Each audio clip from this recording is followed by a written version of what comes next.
दीक्षा तब लेनी चाहिए जब गुरु आज्ञा पे चलने की हिम्मत हो, नहीं तो ऐसे ही नाम जपो करो। युक्ताहार विहार से, प्राण पोषण के लिए केवल शरीर में अन्न जाए तब नाम में प्रीति होगी। खाते खाते अनेकों जन्म व्यतीत हो गए, वर्षों व्यतीत हो गए, अरे अब तो भजन कर लो, कहां तक खाओगे? ये नरक कुंड है, डाला विष्ठा बन गया। धन्य है मोबाइल जो झूठ बुलाने में बहुत प्रवीण है, बहुत प्रवीण है।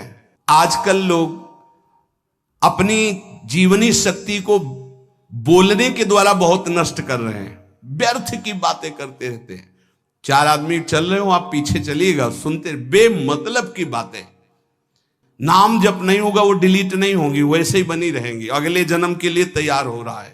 अगर नाम जापक नाम सिद्ध करना चाहता है, नाम का फल लेना चाहता है, नाम निरंतर चलाना चाहता है, तो जिस आसन पर आप बैठते हैं उसी में प्रपंची विषयी सांसारिक वृत्ति वाले बैठेंगे तो भजन की वृत्ति नहीं बन पाएगी। इतना व्यसन है किसी किसी को पेपर पढ़ने का, समाचार पत्र पढ़ने का, कि सुबह होते ही वो विरह में रहते हैं कि पेपर आ जाएगा। आया नहीं, और मिला तो ऐसी एकाग्रता से पढ़ते हैं जैसे वेदांत चिंतन करने वाला वेदांत चिंतन। चश्मा लगा, चाय रखी, ठंडी हो रही, उससे मतलब बीच बीच में चाय और चश्मा से और पूरे दिमाग में वही। अब क्या करेगा? समय का बहुत बड़ा जीवन में अस्तित्व है। अगर आप किसी को समय दें, फिर उसमें प्रमाद स्थिति नहीं होनी चाहिए। 5 मिनट पहले पहुंचिए, कमाई करने आए हो, यहां नाम जप करो, कष्ट सहकर परिक्रमा दो, हो सके 4 रुपए की वस्तु लेकर के आप पशु पक्षियों को पवा दो, किसी एक का पेट भर, तुम मत पाओ दूसरे का। तुम चाहो तो उपवास कर सकते हो, या प्राण पोषण के लिए रूखा सूखा थोड़ा खा लो। ब्रह्म मुहूर्त में सो रहे हैं, जीवन बर्बाद कर रहे हैं। अरे ब्रह्म मुहूर्त में उठिए, स्नान कीजिए और सच्चिदानंद भगवान में चित्त को जोड़िए। ये विष जैसा लगता है, परिणाम अमृत जैसा होता है। गृहस्थी में अगर आप भजन करते हैं तो अपने भजन को बचाने के लिए किसी से भी दान पुण्य, किसी का भी बट रहा है वो स्वीकार न करें, किसी से प्रणाम नमस्कार, किसी से अपनी सुविधा सेवा स्वीकार न करें। पूज्य नारायण स्वामी बड़े सिद्ध महापुरुष हुए, वो कह रहे हैं कि नाम कैसे आपका निरंतर चलेगा। इसके लिए जिस वाणी से नाम जप कर रहे हो, यदि झूठ बोलोगे, अरे आश्चर्य होता है, झूठ बोल करके तुम सोच रहे हो हम संभाल लेंगे। नहीं नहीं, झूठ तुम्हारा नाश कर रहा है, तुम्हें पता नहीं। जिस जिह्वा से नाम जप कर रहे हो, अगर नाम का विशेष फल प्राप्त करना है, जल्दी फल प्राप्त करना है, आपको दुखों से बचना है, पाप भस्म करना है, तो झूठ बोलना बंद कर दीजिए। क्या बिगड़ जाएगा आपका? सच्ची बोलने में क्या बिगड़ जाएगा? सच्ची बोलना शुरू करोगे, हिम्मत नहीं रह जाएगी पाप करने की। ये जो पाप करने की तुम्हारी हिम्मत पड़ रही, झूठ बोलने के कारण पड़ रही। नहीं, असत्य संपातक पुंजा, सबसे बड़ा पाप झूठ बोलना। उससे क्या होता है? हर चीज हम छुपाना चाहते, किससे? उस सर्वज्ञ परमात्मा से, गुरुदेव से। नहीं, झूठ नहीं। नाम इसीलिए नहीं चल पा रहा, थोड़ी दिन नाम चलाएंगे छूट जाएगा, क्योंकि आप झूठ बोलते हैं, पापाचरण करते हैं। अगर नाम को चलाना है तो नारायण स्वामी जी कह रहे हैं, पहली बात मौन का आश्रय लीजिए, कम बोलिए, अधिकतर चुप रहना सीखिए, तभी नाम चला पाएंगे। जो कार्य कर रहे हैं आप उस पर ध्यान दें, उस कार्य को एकाग्रता पूर्वक करें, वाणी को मौन रखें, उस वाणी से धीरे धीरे नाम उच्चारण करें। कम से कम 24 घंटे में 4 घंटे मौन का तो सबको अभ्यास कर लेना चाहिए। 24 घंटे में 4 घंटे मौन का। तो ऐसे ऐसे बुद्धिमान हो कहेंगे हम 6 घंटे मौन रहते हैं। कब? बोले जब सोते हैं तब।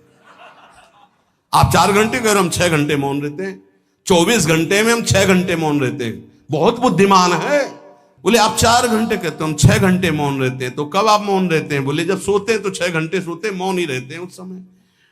मौन जागृत की कह रहा हूं, 4 घंटे का। नारायण स्वामी के बहुत बड़े महापुरुष हुए, तुम 4 घंटे मौन का अभ्यास करो, ऐसा निकालो 2 घंटे, 2-2 घंटे करके 24 घंटे में 4 घंटे मौन। उस समय हम किसी से बात नहीं करेंगे, नाम जप करेंगे। कार्य करो, कार्य करने के लिए मना नहीं कर रहे हैं। कम बोलो, आजकल लोग अपनी जीवनी शक्ति को बोलने के द्वारा बहुत नष्ट कर रहे हैं, व्यर्थ की बातें करते रहते हैं।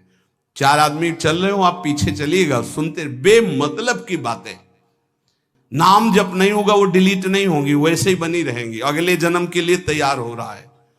इसलिए नाम यदि सिद्ध करना है, नाम का फल लेना है, नाम का आनंद लेना है, तो वृथा भाषण बंद करो, बेकार की बात बंद करो। जितना कम बोलने से काम चल जाए उतना। सामने वाले को बोलने दीजिए, आप बीच में नाम चल रहा है जी, नाम चल रहा है। जब कोई आवश्यक बात हुई, पवित्र शब्द बोल दिया, नहीं चुपचाप सुनो।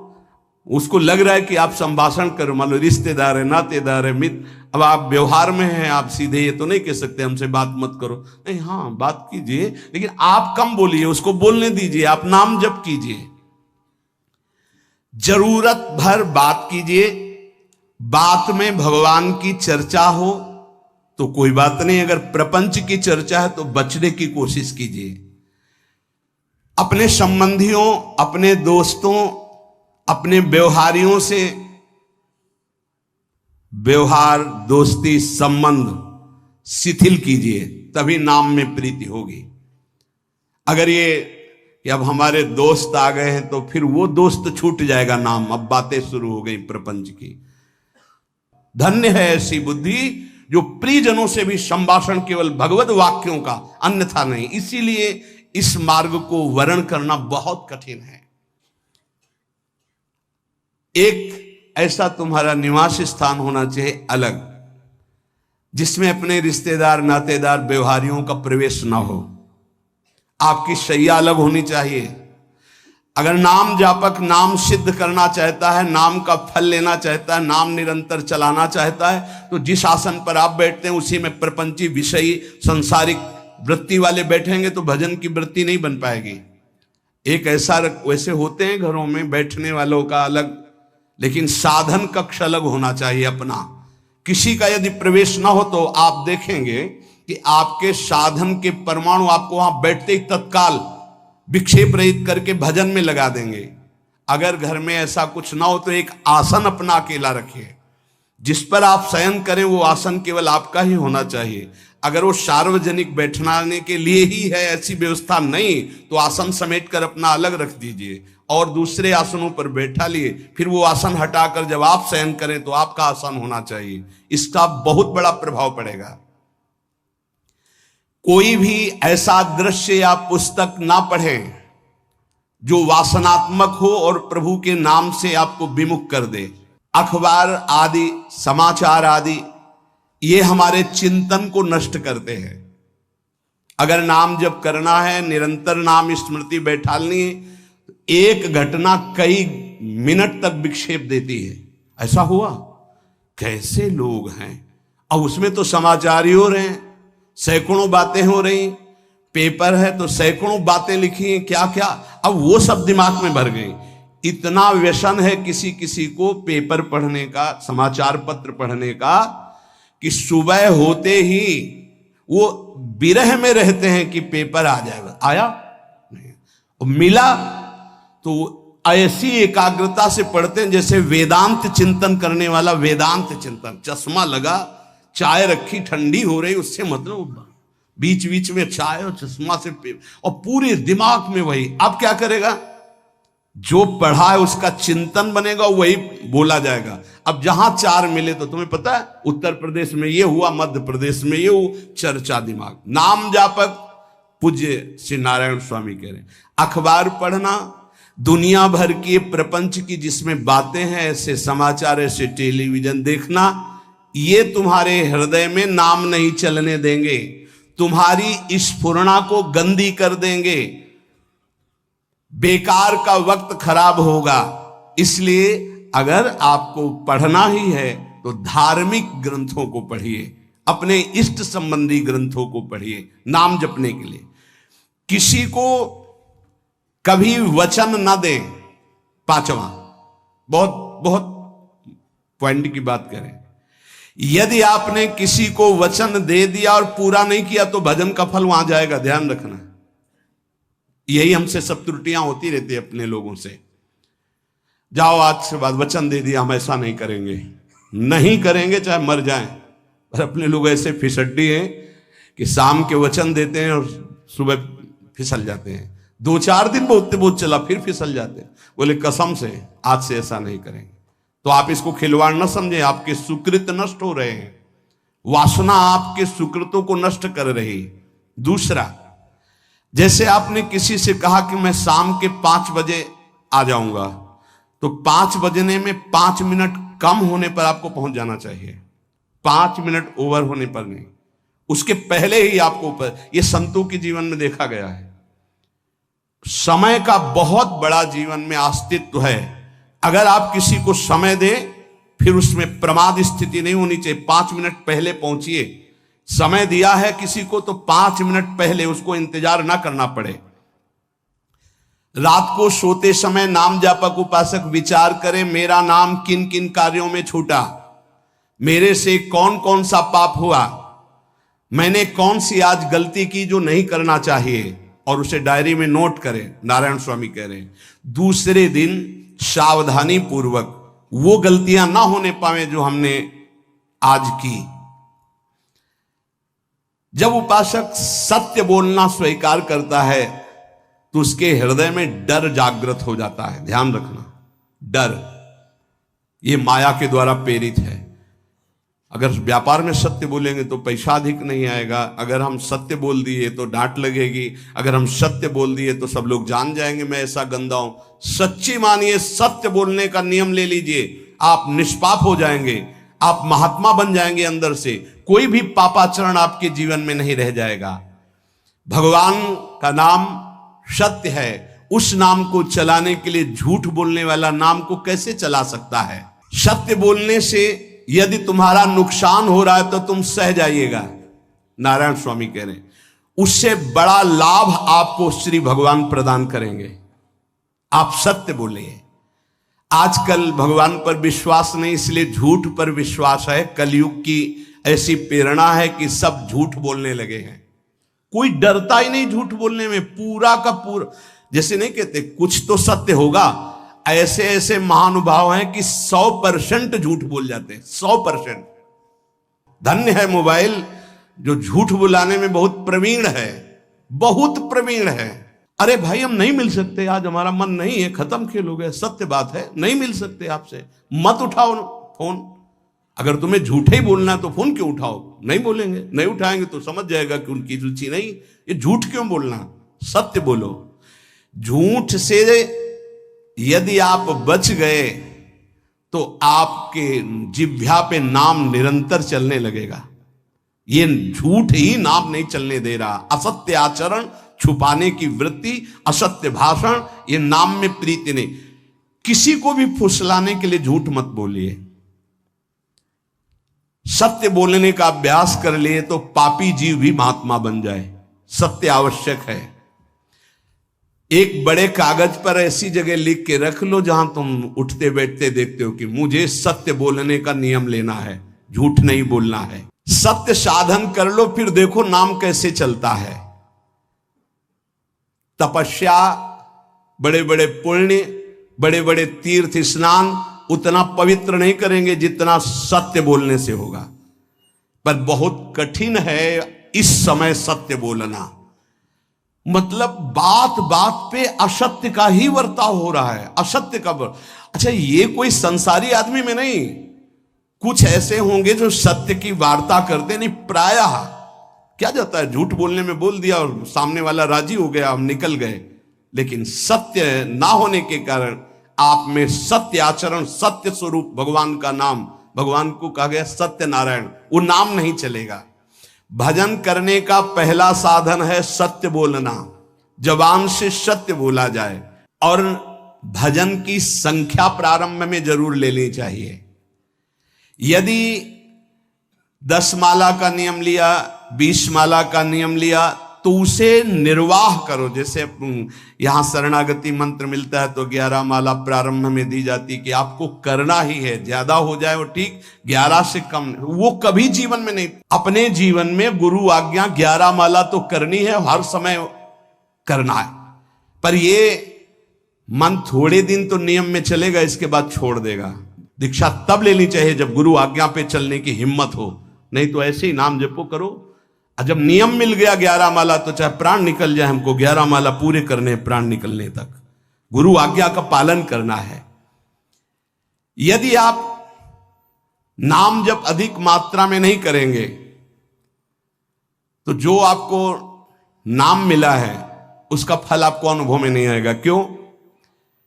क्योंकि नाम का हिस्सेदारी होती है, भजन की हिस्सेदारी होती है। जैसे किसी ने प्रणाम किया, वो भजन लिया। गृहस्थी को इसीलिए मना किया कि रास्ते में परिक्रमा मार्ग में हलवा पूड़ी ये सब बट रहा है, हाथ मत फैलाओ। वो दान कर रहा है, सुकृत कर रहा है, और कोई दूसरे ले विरक्त आदि। आप अपने भूख मिटाने के लिए 4 रुपया के चना लेके भले पालो, लेकिन दूसरे के द्वारा दिया हुआ हलवा मत पाओ। यहां धाम आए हो, भगवत कमाई करने आए हो, यहां नाम जप करो, कष्ट सहकर परिक्रमा दो। हो सके 4 रुपए की वस्तु लेकर के आप पशु पक्षियों को पवा दो, किसी एक का पेट भर, तुम मत पाओ दूसरे का। तुम चाहो तो उपवास कर सकते हो, या प्राण पोषण के लिए रूखा सूखा थोड़ा खा लो। ये दूसरे के आराम से धाम में हम आए 2-4 दिन खूब खाए पिए नहीं, भागीदारी हो जाएगी तुम्हारे पुण्यों की। वहां ऐसे फ्री नहीं है कुछ। भजन का भागीदार राजा भी होता है, जिसके राज्य में रह रहे हैं। जो अन्न देता है वो भजन का, जो वस्त्र देता है वो भजन। इसीलिए गृहस्थ को कहीं कुछ भी स्वीकार नहीं करना चाहिए, ये बहुत ध्यान रखें। अगर आप कहीं तीर्थ साधु आश्रम कहीं जाते हैं, कोशिश कीजिए कि किसी से सेवा ना ले, और अगर सेवा ले तो उसके अनुसार फिर अर्थ दे दे। अगर आपने वहां भोजन पाया, पानी पाया, तो उसके अनुसार सोच ले कि अगर हम इतना खरीदते तो कितने का मिलता, वो दे दिया तो आपका भजन बच गया। कभी आपको कोई प्रणाम नमस्कार करे, तत्काल बराबर प्रणाम करो। किसी को अपना भजन का हिस्सेदारी नहीं, सबका मंगल हो। ये भजन जितना बढ़ेगा तो आपको भगवदाकार कर देगा। दिन रात 24 घंटे में 21,600 श्वास चलती है। 21,600 श्वास में 6 घंटा तो सोने के चले जाते, उसमें तो चेतना नहीं रहती। अब हमको अगर 21,600 नाम हमको जपने को मिल जाए तो हमारी हर श्वास सार्थक हो जाए। जो हम 5-6 घंटा सोते हैं उसमें जिनका अभ्यास है तो बात अलग है, नहीं तो वो व्यर्थ जाती हैं। तो हमें एक श्वास में कई नाम जपने का अभ्यास करना चाहिए, जिससे 200 माला फेरने पर ये 21,600 श्वासों की गणना पूरी होती है। अगर हम 200 माला का नियम ले तो इतना हो सकता है। तो हमें लगता है अगर हर समय माला नहीं ले सकते तो श्वास वाली माला बहुत अच्छी रहती है। श्वास में 4 बार खींचो, 4 बार नाम लेते हुए छोड़ो। दूसरा साधन, एक छोटी माला ले ले, जो आजकल तो काउंटर चला है। काउंटर में ज्यादा सुविधा संसार के क्रियाओं में रहने वालों को होती कि क्या अपनी जेब में डाल लिया। तीसरा साधन वो बहुत कठिन है, मन की वृत्ति से नाम जप करना। माला, श्वास और मन की वृत्ति, उसमें श्वास की भी गणना का ध्यान नहीं रहता, उसमें केवल चिंतन होता है, चल रहा है। पर ये आखिरी स्थिति होती, इसी के बाद वो परिपक्व अवस्था होता है। जिह्वा से धीरे धीरे नाम उच्चारण करते हुए ये पहला अभ्यास है। प्रारंभिक को एकदम मानसिक में नहीं पहुंचने की चेष्टा करनी चाहिए, 2-4 नाम के बाद मन प्रपंच में फंसा देगा। दूसरा अभ्यास कंठ में, जैसे हम जिह्वा से राधा वल्लभ सिंह, राधा वल्लभ सिंह, राधा वल्लभ सिंह, इसे वाचिक जप कहते हैं। मंत्र नहीं होगा, ऐसे नाम होगा। फिर उपांश ऐसे, फिर कंठ से चलता है, फिर हृदय से चलने लगता है, फिर नाभि से चलता है। जिसका नाभि से चलने लगता है उसका परावाणी के द्वारा भजन, वो सिद्ध पुरुष कहा जाता है। 4 वाणी, परा, पश्चंती, मध्यमा, वैखरी। वैखरी जो बोल रहे हैं, जो कंठ से, फिर हृदय से पश्चंती, परा नाभि से, मूलाधार केंद्र से लेकर के संपूर्ण ब्रह्मांड में इसमें नाम गूंज रहा है, वो सिद्ध पुरुष का होता है। पहला अभ्यास जिह्वा हिला करके शुरू करे, राधा राधा राधा राधा, फिर कंठ से। कभी हमारे सदगुरुदेव भगवान को देखना, अगर कोई आ गया और बातचीत का हुआ तो यहां से तत्काल चलता दिखाई देता है ना, कंठ ऐसे ऐसे हिलने लगता है कंठ। अगर शांत बैठे तो फिर नहीं दिखाई देता। अगर कोई है आसपास तो इतनी तीव्रता लगन होती कि कहीं छूट ना जाए नाम। कंठ से विशिष्ट अभ्यासी का, फिर हृदय से परिपक्व अभ्यासी का, और नाभि से सिद्ध महापुरुष का, परावाणी से चलता है। अगर 1 वर्ष तक जिह्वा से अभ्यास किया जाए, ये मैंने किया है, नारायण स्वामी कहते हैं, तो दूसरे वर्ष में कंठ से प्रारंभ हो जाता है। 2 वर्ष कंठ से चले तो अगला हृदय से प्रारंभ हो जाता है, और हृदय से 3 वर्ष चले तो फिर नाभि से 7 वर्ष में नाम सिद्ध हो जाएगा। अगर नियम पूर्वक झूठ ना बोले, सत्य आचरण करे, ऐसे नाम जप करे। हम ये कहते हैं कि चलो थोड़ा धीमे ही सही, पर 12 वर्ष में तो आपको सिद्ध हो जाना चाहिए। 12 वर्ष, यहां बोले 30 वर्ष के 50 वर्ष हो गए साधन करते हो, ज्यों कहते हो कोई परिवर्तन नहीं। इसका मतलब अंदर से नाम नहीं चलाया जा रहा, नाम में रुचि नहीं। 12 वर्ष में तो भगवत साक्षात्कार करके जागृत स्वप्न सुषुप्ति अवस्था पर विजय प्राप्त कर लेता है साधक। ऐसा ही स्वामी जी ने किया। नारायण नारायण नारायण नारायण नारायण, ऐसी सिद्धावस्था हो गई थी। एक टाट की लंगोटी, एक रस्सी कमर में, बस। बड़े ही उच्च कोट और बहुत बड़े अरब खरबपति घर के बालक थे। सारी सिद्धियां उसके पैरों में लौटने लगती हैं, जिसका नाभि से भजन प्रारंभ हो जाता है, परावाणी से। अजपा जाप उसे ही कहते हैं जो नाभि से होता है।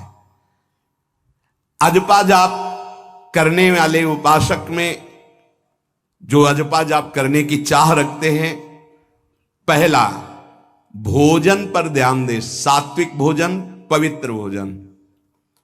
भाई नाम का स्वाद नहीं मिला तो कुछ लोग जो है बहुत प्रसन्न होते हैं जब सांसारिक पदार्थ आता है। बड़ी कृपा श्री ठाकुर जी की रही है कि इस विषय पर जो है बहुत परिपक्व किया है।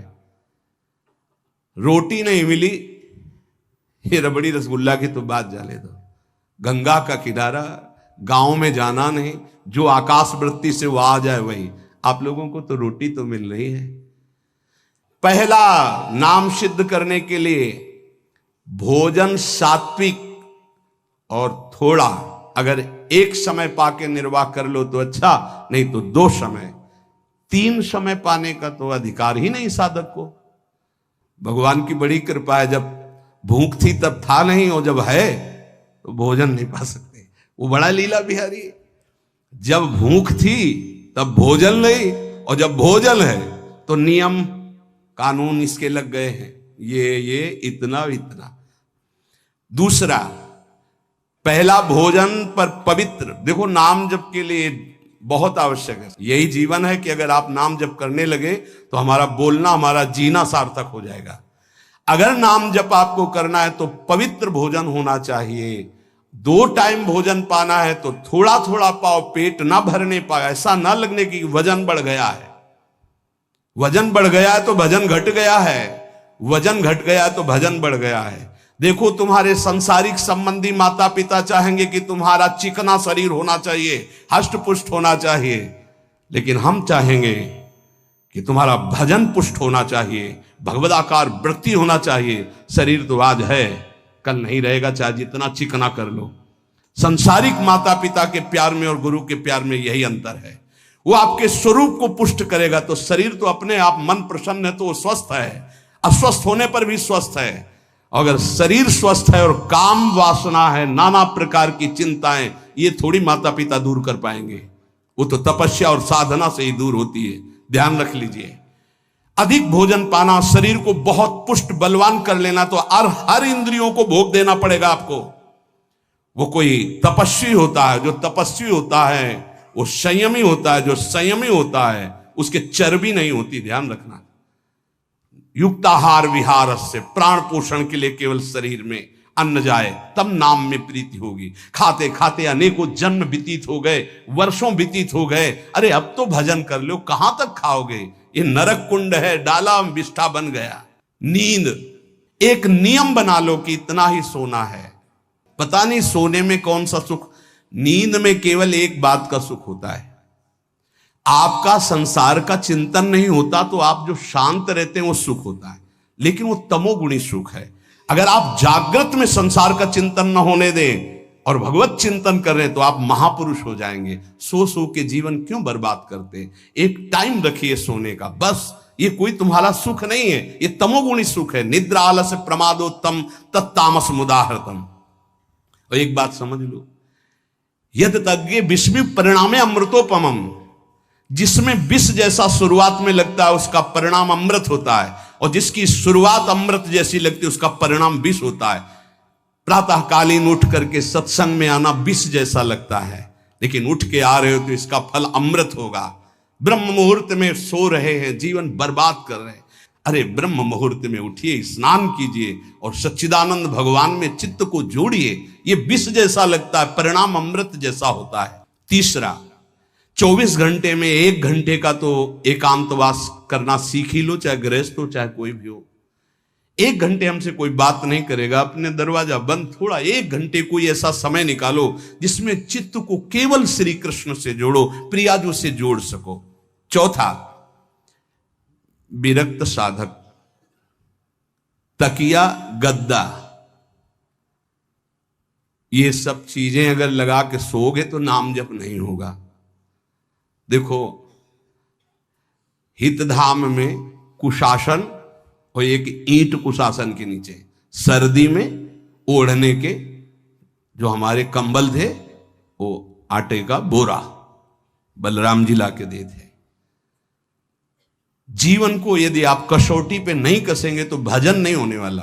अब तो शरीर रोग से ग्रसित है, आप चाहे जहां रखो चाहे जैसे रखो, प्रिया जो जाने। जब तक हमें भगवदाकार वृत्ति ना हो जाए तब तक विषयों को स्वीकार नहीं। ऐसे हैं साधक, बड़ा सुख मिलता है। एक ऐसे पड़ा हुआ है आसन, उनके कमरे में जाके देखिए, केवल आसन ही है। कितने ऐसे साधक राधा के कुंज में रहते हैं जिनकी चटाई केवल है, न तकिया है, न गद्दा है, न कोई। उसी चटाई को ऐसे खड़ा कर दिया, बिछा लिया, बस उसी में पड़े, भोजन मिला पा लिया, ऐसे रह रहे हैं। कमरे में देखो जाके तो ऐसा लगेगा कि इसमें कोई रहता ही नहीं, कुछ है ही नहीं, केवल चटाई है। तकिया गद्दा विशेष विलासिता की वस्तुएं तो नाम जप नहीं होने वाला, ध्यान रखना। जहां पड़े आराम से नींद आ जाएगी, सो जाएंगे, और जब तो नींद उतनी आएगी जितनी आवश्यकता है। भजन का खजाना तिजोरी में रखें, कभी किसी से बताए नहीं कि आपका भजन कितने माला कितना होता है। पूज्य नारायण स्वामी जी कह रहे हैं, भजन को खजाने में रखने का मतलब है लूटने वाले डाकू माया भेजती है, काम क्रोध लोभ मोह मद मत्सर आदि, और प्रिय गृहस्थ भगत आदि। कैसे प्रिय गृहस्थ? स्वामी जी अब ये सब आप ही कहा है, बहुत बीमार है, आप देखना। ठीक है, दूसरे की दुख निवृत्ति करना संत का स्वभाव होता है, पर हम जिस मार्ग के पथिक हैं, हमारा कर्तव्य है। हमारे पास हमारे प्रभु के सिवा कोई नहीं, हमारा जो कुछ है वो प्रभु हैं। ए भैया, जैसा श्री जी चाहेंगे वही सब मंगल करेंगे, ये शब्द होना चाहिए। उससे उसका भी मंगल होगा, आपकी भक्ति पुष्ट होगी। कभी भी जो गृहस्थ में भजन करता है, किसी भी तरह का किसी से भी कोई प्रतिग्रह ना ले। नहीं ले लो, ये लो ही बढ़िया है, रख लो। नहीं महाराज, हमारा ये मार्किन का गमछा ही काफी है हमारे लिए। नहीं नहीं नहीं, ये प्रसाद पाल, हाँ इतना किनका दे दीजिए, भगवत प्रसाद है, ये हमारे लिए पर्याप्त। गृहस्थी में अगर आप भजन करते हैं तो अपने भजन को बचाने के लिए किसी से भी दान पुण्य, किसी का भी बट रहा है वो स्वीकार न करें, किसी से प्रणाम नमस्कार, किसी से अपनी सुविधा सेवा स्वीकार न करें। और जो विरक्त है उसको ध्यान रखना चाहिए कि हमारा जीवन केवल जगत मंगल के लिए विश्वेश्वर भगवान को समर्पित जीवन है। ना हम किसी को शाप दे सकते हैं, ना किसी को वरदान दे सकते हैं। सेवक स्वामी की इच्छा को देखता है, ऐसा ऐसा, हाँ प्रियाजू की जैसी इच्छा होगी वैसा। नहीं, आप ऐसा नहीं, प्रियाजू का बस जबान से कभी ना किसी के प्रति शाप का, और ना हरिराम व्यास जी ने कहा है कि शाप और वरदान हमारे स्वामी की, तो हमें हर बार में यही बोलना है, जैसी प्रियाजू की इच्छा, जैसी श्यामाजू की इच्छा। नहीं, आप कुछ कह दीजिए तो राधा राधा राधा, नहीं कैसे मंगल होगा, आशीर्वाद दीजिए राधा राधा राधा। बहुत संभाल के।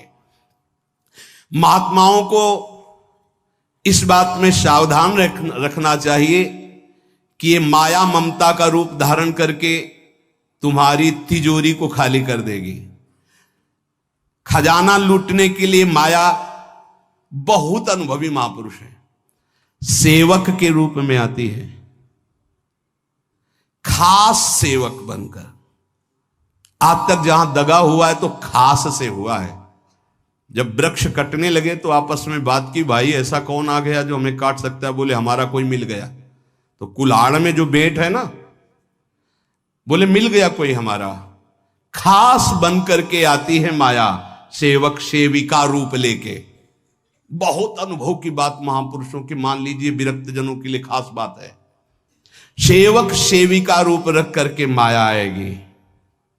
इसके बाद अगर आपने स्वीकार किया, फिर तुम सेवक होगे, वो स्वामी होगी। समझ रहे हो? बहुत अंदर से इस बात को समझ लीजिए। अगर आपको भगवत प्राप्ति करनी है तो जब तक शरीर में श्वास रहे, सेवा मत स्वीकार करना किसी की। कपड़ा धुलाना, खाना पीना, भीख मांग के खाओ, भिक्षा अन्न, या आकाशवृत्ति से जियो। जैसे मना, ना कपड़ा धो पाओ तो उतने पहनो जितना धो पाओ।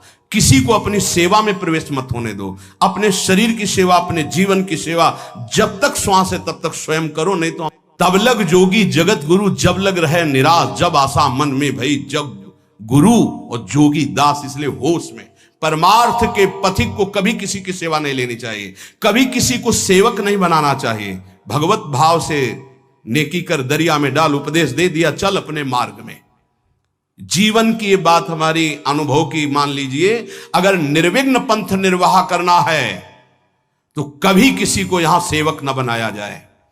सेवक सेविका के रूप में स्वीकार करने वाले साधु का हृदय आग की तरह जलने लगता है। जो जिंदगी भर निश्चिंत और निर्भय रहा, उसे भयभीत और चिंतायुक्त होना पड़ता है। अपने भजन को खास तिजोरी में रखे, अपने में जो सिद्धियां जागृत हो कभी प्रकट ना होने दे, उनका कभी प्रयोग ना करे। एक एक शब्द पर ध्यान देना। उसी को भगवत प्राप्ति होती है जो अपनी सिद्धि को प्रकाशित नहीं करता। ये माया त्रिशंकु की तरह लटका देती है, न स्वर्ग में न भूमि में। देखो सेवक जी महाराज कहते, ऐसे न वैसे रहे मजरे ढो, पाछलियो जो करी निर्भाषित। न परमार्थ के न व्यवहार के। ये गांठ बांध लो, हाथ जोड़ के कह रहा हूं, सेवा के भाव से माया प्रवेश करती है और स्वामी भाव को रौंद करके सेवक बना लेती है। फिर जैसा चाहती वैसा नाच नचाती है, कोई भी हो। इसलिए होश में, यदि भगवत मार्ग में चले हो तो कष्ट सहो, शरीर की स्वयं सेवा करो। सौभाग्य मत मनाओ कि कोई तुम्हारी सेवा कर रहा है, दुर्भाग्य है जो तुम सेवा ले रहे हो। हाँ, अब शरीर इस काबिल नहीं तो श्री जी जैसा जाने वैसा। जब तक पानी उठा के पीने लायक हो तो किसी से पानी मत मांगना, किसी को अपना मत बना लेना। जब तक भगवत साक्षात्कार ना हो किसी को शिष्यत्व में मत स्वीकार कर लेना, नहीं तो बात समझ लेना, आगे खुद आपको समझ में आ जाएगा। किसी भी तरह से अपनी तिजोरी को ना खुलने देना तो भगवत साक्षात्कार हो जाएगा। बोले नहीं, हमारा तो परहित की भावना और प्रचार करना है। तो है क्या तुम्हारे पास प्रचार करने के लिए? परहित की भावना के लिए है क्या तुम्हारे पास? जब तक सर्वत्र श्री कृष्ण का अनुभव नहीं हो जाता तब तक उसमें कोई सामर्थ्य नहीं होती। और जब सर्वत्र वासुदेव का अनुभव करता है तो उद्धार किसका करना है? विचार करके देख लीजिए। फिर वो स्वांता सुखाए तुलसी रघुनाथ गाथा। इसलिए भजन के खजाने को बचा के रखो। रूखा सूखा टुकड़ा खा करके गंगा जल यमुना जल का आचमन करके जीना सीखो।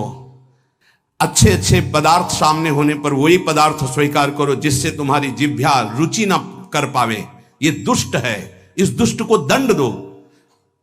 नारायण स्वामी जी ने कहा है, आगे हमने कल चिंतन में पढ़ा था, कह रहे हैं कि हमने इसको कैसे वश में किया, जहां गरम जलेबी बनती थी वहां खड़े हो जाते थे, कहते देखो कितनी बड़ी हाल है, नहीं मिलेगी तुझे, चलो। पूरी बाजार में घुमाते थे और कहीं भी इसको नहीं, और अगर संयोग वश साथ मिल जाती थी तो गंगा जल में फेंक देते थे। हरिद्वार में नारायण स्वामी जी गंगा जल में फेंक देते, हाँ बहुत बढ़िया मीठी, ये ले। अपने हृदय को पावन रखने के लिए इसी जन्म में भगवत प्राप्ति के लिए आहार को सुधारा जाए और निरंतर नाम जपने का अभ्यास किया जाए।